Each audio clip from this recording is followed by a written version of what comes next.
네, 안녕하십니까. 시사대학 양소입니다. 오늘이 9월 8일 수요일, 지금 현재 시각 오후 4시 40분 접어들고 있습니다. 자, 시장이 갑자기 썰렁해졌습니다.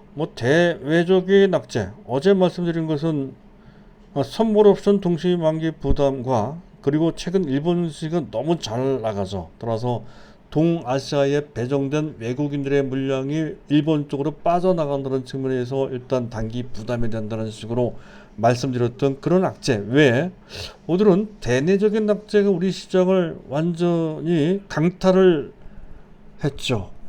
현재 네이버, 카카오가 이제 문제가 됩니다. 갑자기 날벼락이 이제 떨어졌다는 건데 규제 리스크가 불거졌죠. 이 바람에 그렇게 탄탄했던 네이버가 갑작스럽게 8%나 급락을 했습니다. 현재 보고 계신 차트는 네이버의 차트고요. 카카오는 그보다 더 많이 하락을 했죠. 무려 10%나 대폭락을 하면서 현재 상당한 충격을 줬다는 건데, 이런 정도라고 한다면 그 충격 정도도 크지만 그에 따른 배반감, 또 자괴감을 넘어서 또 불안하기도 하죠. 그래서 이것을 보유해도 되는 건지 또는 그 반대로 오히려 매수할 기회가 되는 건지 이런 생각도 좀 해볼 수가 있는데, 일단 좀 불안하죠. 현재 대형 악재가 나왔고 이 악재가 과연 어떤 내용인지 어떤 부정적인 영향을 미칠지, 자, 이런 것 등이 걱정이 되는 그런 상황이라는 건데, 자, 우리가 주력하고 있는 종목이었으니 이 점을 우리가 지금 그냥 스쳐 지나갈 수가 없죠. 조목조목 한번 따져 볼 필요가 있습니다. 왜 이렇게 많이 폭락을 했는지, 또 현재 어떤 문제가 있는지, 괜찮은 것인지 아닌지 등을 전반적으로 검토를 좀 해보도록 하고요. 자, 두 번째 주제는 종목입니다. 현재 개별 종목에서 몇 가지로 우리가 투자를 하고 있는 상태인데요. 오늘은 하나마이크론을 하도록 하겠습니다. 하나마이크론 사상 최고치를 연일 갱신하고 있는 이 모습이 아무래도 예사롭지 않다는 거죠.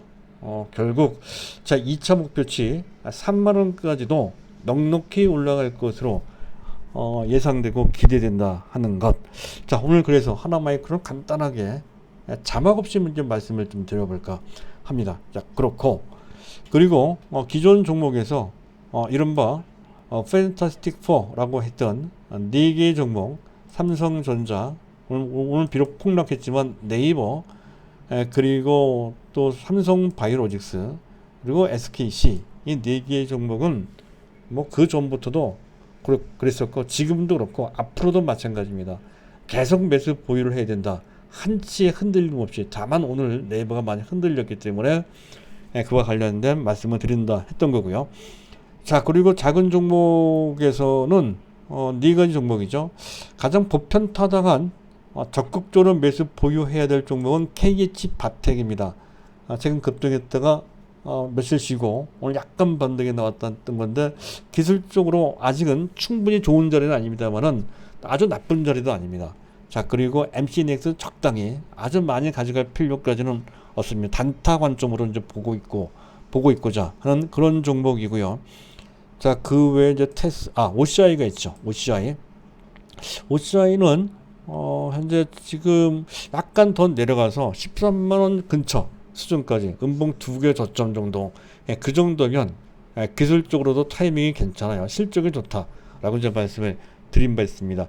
자, 그리고 이제 아까 말씀드렸던 하나마이크론이 그들 종목 중에 하나가 된다 하는 것이고, 그리고 현재 테마주로서는 두 종목이죠. 자이언트 스택과 맥스트 두 종목으로 이제 압축을 하고 있습니다만은, 최근 1종목 도저히 전혀 기회가 나오지 않고 있습니다. 그렇다 하더라도 이 테마는 상당히 그 수명이 길다고 말씀을 드렸죠. 따라서 현재 압축되어 있는 이 두 종목 그 물량은 계속 가져가 주는 걸로. 다만 물량이 많아서는 좀 곤란합니다. 적당한 물량으로 압축시켜 놓고 계속 가져가 보자는 거고, 타이밍을 노리는 분들은 상황이 맞아떨어졌을 때 거기에 맞춰서 순발력 있게 신규 매수하거나 추가 매수하는 것으로 계속 지켜볼 대상으로 보시면 될 것 같습니다.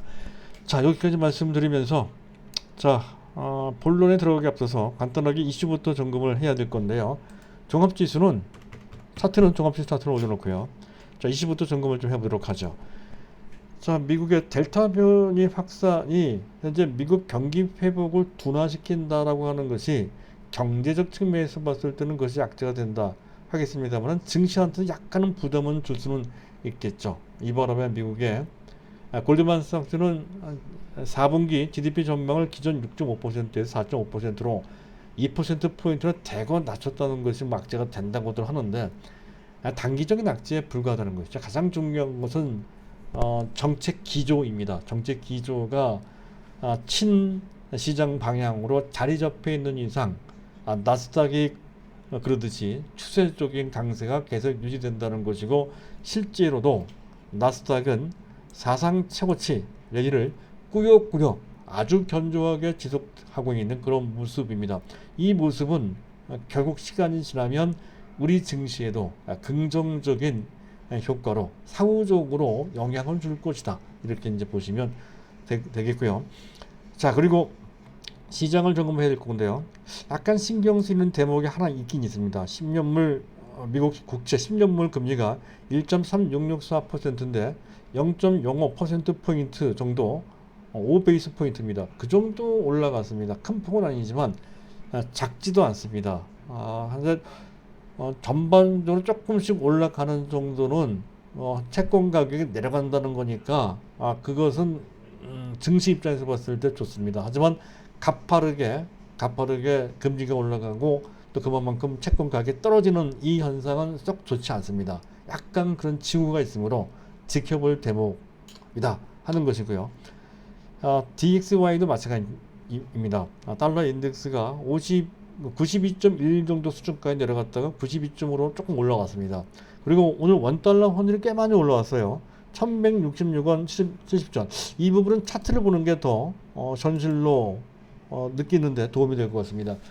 보고 계신 화면 속에 오른쪽 하단에 있는 차트가 원달러 일봉 차트인데요. 맨 오른쪽 끝에 갭이 동반된 비교적 몸통 길이가 큰 장대 양봉 하나가 보이죠. 이런 모습은 썩 좋은 모습은 아닙니다. 약간 경계를 해야 되는 변화가 생겼다는 건데 하지만 치명적이다 이렇게 보이지는 않습니다. 주변에 그런 흐름을 조장할 만한 악재가 잘 보이지 않기 때문에 그렇다라고 하는 것이죠. 그리고 자, 일본 증시입니다. 현재 보고 계신 차트는 일본 증시 니케이 지수 차트인데요. 자, 니케이 지수가 스가 총리가 사퇴한다는 소식 이후로 이렇게 올라갑니다. 이 바람에 우리 증시가 치이는 경향이 좀 있다는 거죠. 동아시아의 자금이 일본으로 빨려 들어가는 바람에 우리 증시가 상대적으로 피해를 보고 있는 상황이라는 건데 단기적인 현상이다 하는 건 어쨌든 지금 현재 우리 증시에 일단 부담을 주고 있는 모습이다 하는 것까지를 이해하시면 될 것 같고요. 자, 수급을 잠깐 보도록 하겠습니다. 수급, 외국인과 기관. 특히 오늘 외국인 같은 경우에 현재 네이버와 카카오를 대거 매도를 했습니다. 기관들도 매도를 했죠.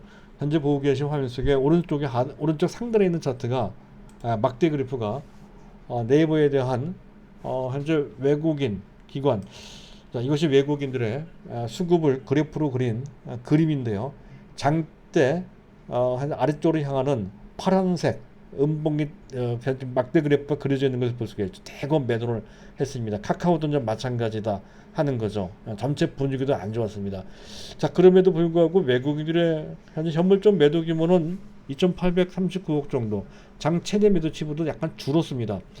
코스닥 매도가 있지만 역시 아주 큰 정도의 매도는 아니다 하는 거죠. 선물은 오히려 순매수했단 말이죠.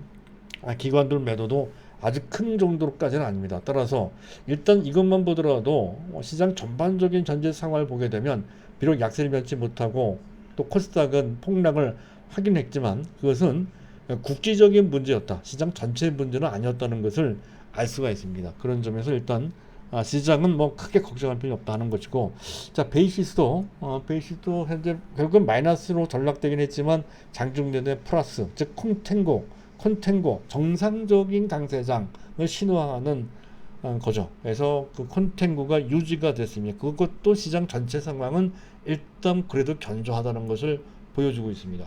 자, 그런데 문제는 이제 네이버가 된다는 거죠. 그래서 네이버 오늘 갑자기 이렇게 빠진 것이 대체 뭐냐 하는 것, 그것을 한번 보도록 하겠습니다. 두 가지 악재가 동시에 터져서 나왔습니다. 일단 금융 상품을 현재 온라인 상태에서 현재 광고하는 것, 소개하는 것, 이런 상품이 있다라고 이제 현재 카카오 카뱅이나 또는 카카오페이나 또는 네이버 파이낸셜을 이용하는 사람들한테 소개하는 그 행위를 그 전에는 광고로 인식을 했고, 광고가 돼서 그것이 한 수입으로 잡히면, 연결이 되면 그에 따른 수수료를 이제 받게 되는 구조가 수익 구조였다는 건데, 지금 금융당국에서 그것은 광고가 아니고 중개라고 유권 해석을 했죠. 만약 이것이 규제로까지 연결이 되면 그에 따른 행위 범위가 좁혀지게 되고, 또 그 좁혀진 행위 범위 내에서도 그 수수료, 광고 수수료보다 중개 수수료가 훨씬 더 작습니다. 전체적인 수익 구조에 상당한 차질이 생길 것이다 라고 하는 것이 일단 악재가 되고요.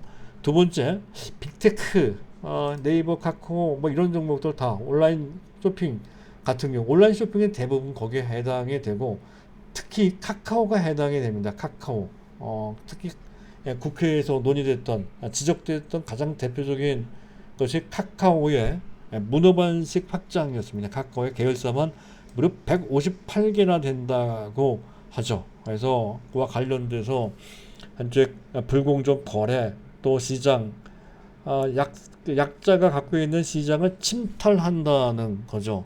또 약자들이 이용하는 현재 서비스 가격을 인상한다 하는 것 등, 이거 상당히 부담이 된다는 거죠. 이른바 갑질입니다. 갑질.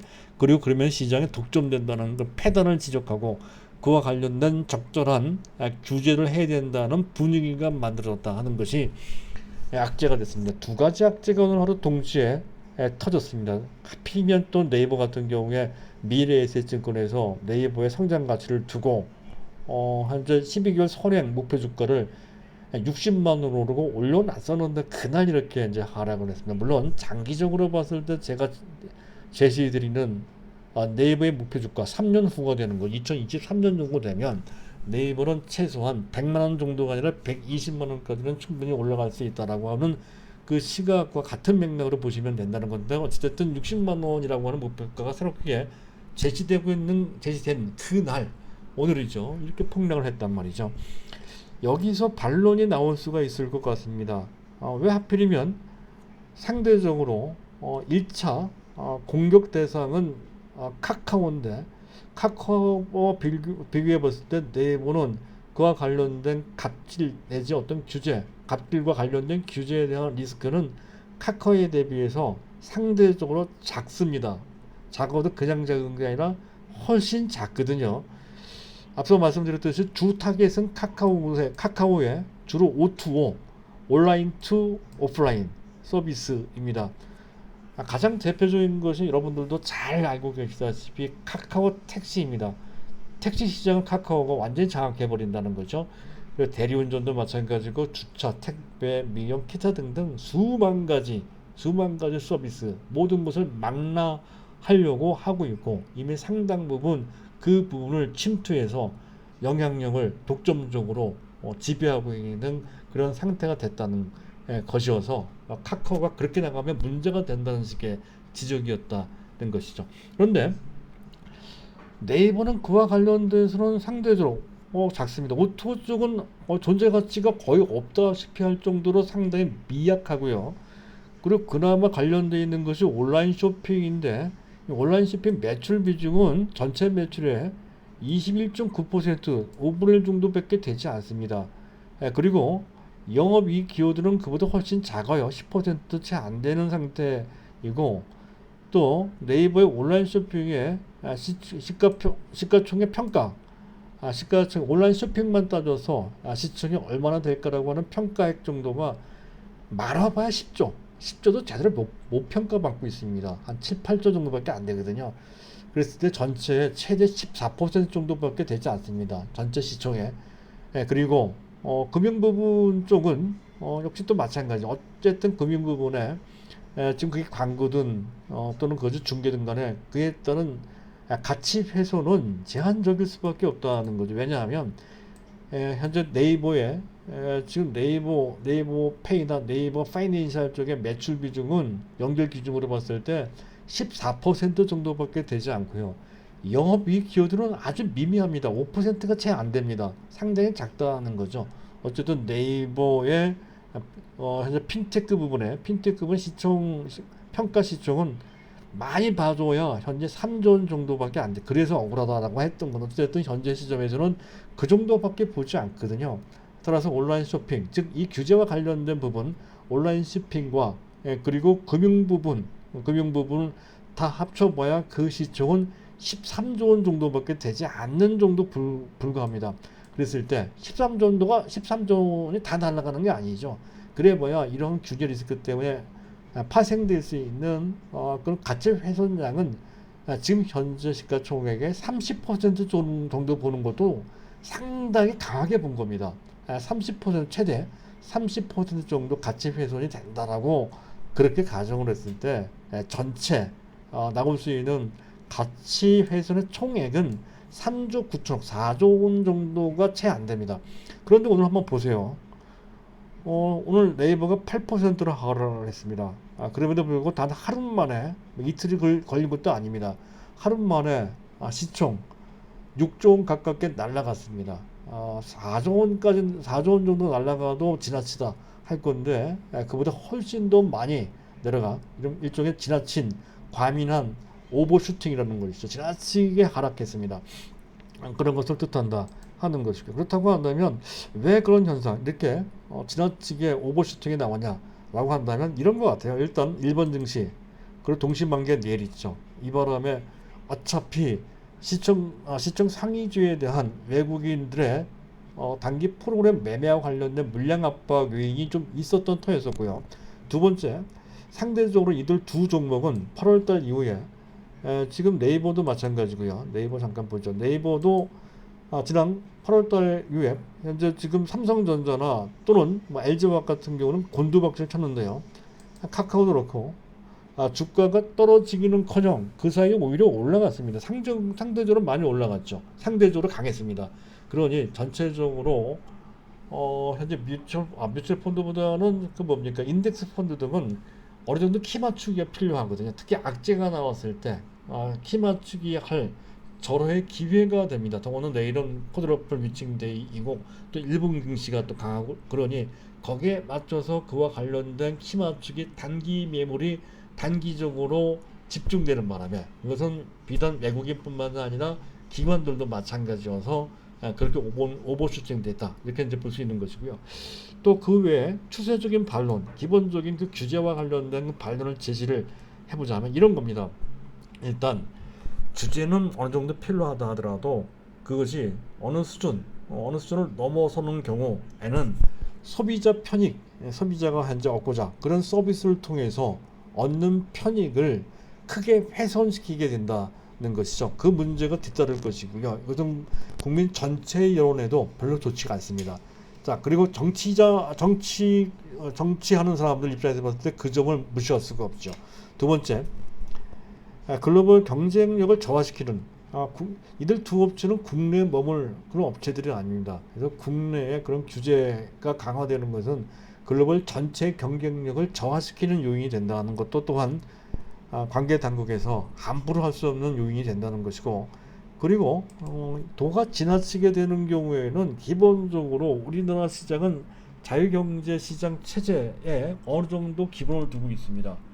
100% 적용되는 것도 아니고 너무 강조되는 것도 그렇게 하면 안 되겠지만 기본적인 골격은 거기에 맞춰져 있어야 된다는 거죠. 그래서 기본적인 그러한 체제를 현재 위반해서는 안 됩니다. 더 이상 많이 진행이 되게 되는 경우에는 그 체제가 위협받게 되는 수준까지 갈 수가 있습니다.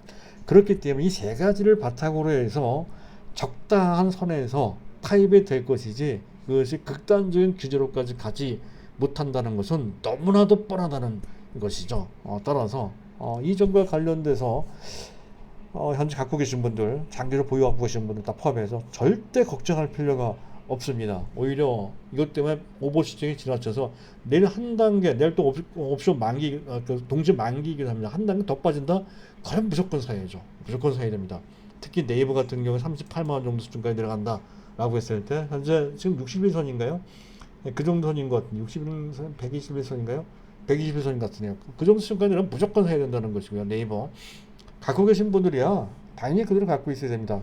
저하고 약속을 했듯이 최소한 3년이 아니죠. 원래는 자식한테 물려줄 정도로까지 길게 가지고 가고자 했던 종목입니다. 그러한 당초에 한때 그런 신념처럼 계속 가지면 된다는 것을 강조드리고자 하고요. 자, 말이 좀 조금 과격하게 나간 측면도 있는 것 같습니다. 좀 양해 말씀드리면서 어쨌든 무조건 갖고 있어야 됩니다. 조금 더 빠진다 하더라도 흔들리지 말고 계속 보유하시고, 오히려 빠지면 더 매수를 해야 된다는, 안 갖고 계신 분들 그런 관점으로 보시길 바랍니다. 안심히 해도 되고요. 자, 마지막으로 지금 뭡니까, 그 하나 마이크론 정도를 한번 설명을 드릴 텐데 준비된 자막이 없어서 차트를 보고 말씀을 드려야 될 것 같습니다. 자, 일단 하나 마이크론의 차트를 한번 보도록 하죠. 신고가를 기록하고 있습니다. 하나 마이크론 이렇게 신고가. 하나 마이크론 원래 반도체 패키지 내지 지금 테스트를 주업으로 하고 있는 그런 업체입니다. 주로 패키지도 그렇고요. 테스트 주로 패키지 같은 경우에는 일반적인 범용 메모리 쪽이 아닌 2019년, 2020년까지만 하더라도 모바일용 정도로 많이 현재 패키징을 했다는 거죠. 사실 그 모바일용 패키징에서 좋은 수익을 내지는 못했습니다. 하지만 작년부터 근본적으로 달라지기 시작했다는 것이죠. 그래서 eMMC, eMCP 약간 좀 어려운 용어들인데요. LDPP, DDR 이 등등이 이제 메모리 쪽의 상품들입니다. 이것을 좀 맡게 됐다는 것이죠. 서버용도 이제 맡게, MMC 2등은 이제 모바일용이고요. 한 서버용 메모리를 좀 맡기 시작을 하게 됐습니다. 그래서 작년 하반기 때부터 실적이 좋아지기 시작해서 흑자 전환이 됐고요. 최근 들어서는 비메모리도 가동이 증가되고 있고, 특히 최근 들어 삼성전자가 비메모리에 상당히 역점을 두고 있는 상태라는 것이죠. 그래서 전력 관련 반도체 PMIC라고 합니다. 그 외에 터치 IC 등도 맡게 되고, 가장 중요한 것은 아무래도 파운드리 쪽입니다. 자, 파운드리 쪽도 현재 지금 그 테스트를 하나 마이크론에 맡게 되는 것 같습니다. 그래서 이른바 전체적으로 OSAT, 아웃소싱 어셈블리 테스트라고 하는 약자인데요. 그 트렌드 속에 현재 삼성전자뿐만 아니라 또 SK하이닉스의 대량 수주설도 나오고 있죠. 그렇듯이 OSAT 흐름에 최대 수혜주가 된다라고 보고 있습니다. 그런 측면, 실적 부분에 있어서 기존 현재 지금 사업의 영역도 확대되고 거래처도 확대되고 있는 탄탄대로 위에 놓여 있는 그런 상태라는 것도 또한 그렇고, 또 자회사가 더 의미 있는 자회사가 있죠. 물적 분할한 자회사 하나 WLS라고 하는 자회사가 있습니다. 그 자회사도 범프 좀 뭡니까, 그 치과 기판 연결시키는 물질을 범프라고 하는데요. 범프의 프로브 테스트 등을 영연 업체다 하는 건데, 거기 그 중에 핵심적인 아주 놀라운 기술이 하나 있습니다. 그것이 SIG-RDL 광폭 층재별 기술인데, 이것이 초고속 충전 IC용으로 쓰인다는 거죠. 실제로 삼성전자 갤럭시 시리즈에 장착되고 있고, 또 NXP 세계 최고의 차량용 반도체 업체가 NXP죠. NXP 차량용 급속 충전 IC는 칩입니다. 칩에 장착되고 있다는 거죠. 그래서 특히 초고속 충전은 주행거리와 더불어서 향후 현재 배터리 업체 간 경쟁을 했을 때 가장 중요한 경쟁 포인트가 됩니다. 얼마나 주행거리가 길고 얼마나 빠른 속도 내에 일정량 충전시킬 수 있느냐의 그 경쟁이거든요. 핵심이 되는 기술이 현재 이쪽 부분에서 확보가 되고 있다는 것이죠. 그래서 현재 지금 이런 정도의 배경이라고 한다면 하나 마이크론 2만원 정도, 이게 1차 목표치에 왔는데요. 이 정도가 아니라 현재 2차 목표치도 25,000원 정도가 아니라 3만원까지 봐야 될 것 같습니다. 3만원까지. 그래서 갖고 계신 분들은 절대 보유가 된다는 것이고, 안 갖고 계신 분은 눌림목이 나왔을 때 사실 지금 매수도 되긴 됩니다. 지금 한꺼번에 매수하기 좀 나빠서 그렇지 적당한 수준이라면 적절히 매수해서 보유한다는 그런 전략을 갖고 가져가 주시면 될 것 같습니다. 자, 오늘은 여기까지입니다. 감사합니다.